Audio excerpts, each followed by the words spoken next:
سلام، من مصطفیم. به ماوراءکار خوش آمدید. امروز اومدیم ببینیم توی بازار ایران با بودجه 1 میلیارد چه ماشینی میشه خرید. بزن بریم.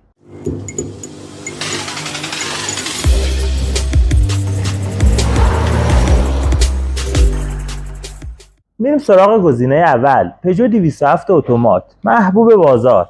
یه موتور 1600 سی سی تنفس طبیعی داره، یه همون تیو 5 خودمون.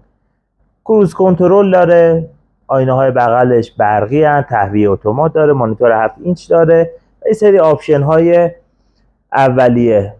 مصرف سوختش 172 و برای تو شهر خوبه، رضایت بخشه، خیلی ها دوستش دارن.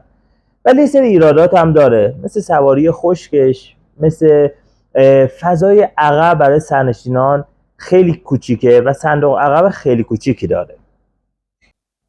ولی فروش دست دوم این ماشین توی بازار عالیه، یعنی شما هر وقت دلت بخواد این ماشین رو ببری بونگا میفروشیش.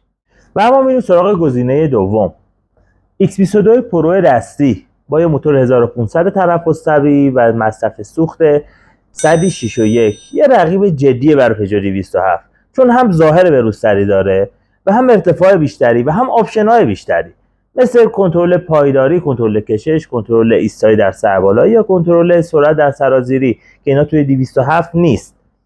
ولی خب این هم یه سری ایرادات داره دیگه. مثلا شتاب اولیش بسیار ضعیفه، عقب ماشین خیلی خشکه و برای سفر طولانی سرنشینان عقب قطعا خسته میشن و فروش دست دوم این ماشین قطعا شما رو به چالش میکشونه. و اما میریم سراغ گزینه سوم، جک جی4، یه سدان جمع و جور با موتور 1500 تنفس طبیعی و نسخه اتوماتش با مصرف سوخت 6 و 2. یه مقدار وسوسه انگیز میشه چون فضای بزرگتری داره نسبت به X22 و 207، کابین راحتتری داره، سواری نرمتری داره، صندوق بزرگتری داره و تقریبا آپشناش با X22 یکیه، فقط 2 تا آپشن کمتر داره، کنترل سرعت در سرازیری و کنترل کشش رو این ماشین نداره.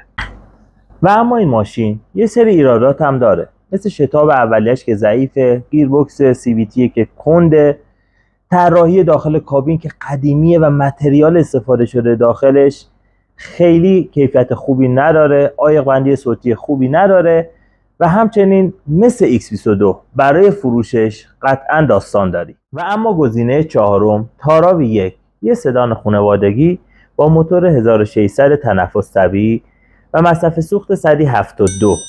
آپشنای خوبی داره، تقریبا آپشناش با X22 یکیه، ولی خب استهلاک فنیش کمتره و یه سری قطعاتش با پژو 206 و پژو پارس تقریبا مشترکه. کابین بزرگتری داره، فضای راحتتری داره، سواری نرمتری داره، صندوق عقب جادارتری داره.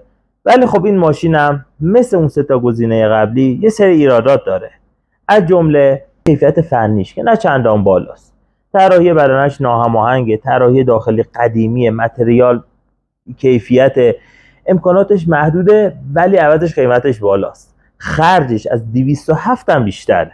این 4 تا گزینه بود که من بهت گفتم.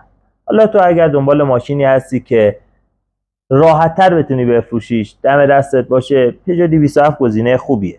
اگه دنبال ماشین هستی که ظاهر بهتری و بروزتر و مدرن‌تری داشته باشه و آپشن‌های بیشتری داشته باشه، X22 میتونه گزینه خوبی باشه. ولی اگه دنبال این سدان جمع و جور برای مسافرت و یه ماشینی تقریبا خانوادگی هستی، جک جی4 انتخاب خوبیه. و اگر ماشینی میخوای که استهلاکش کمتر باشه، میتونی تارا رو انتخاب بکنی. حالا شما بگید اگه 1 میلیارد بودجه داشتید، بین این 4 تا گزینه انتخاب میکردید یا یه ماشین دیگه ایو؟ ممنون میشم کامنت کنید و این ویدیو رو لایک کنید و پیج ماوراءکار رو سابسکرایب کنید. تا ویدیوهای دیگه، ارادت.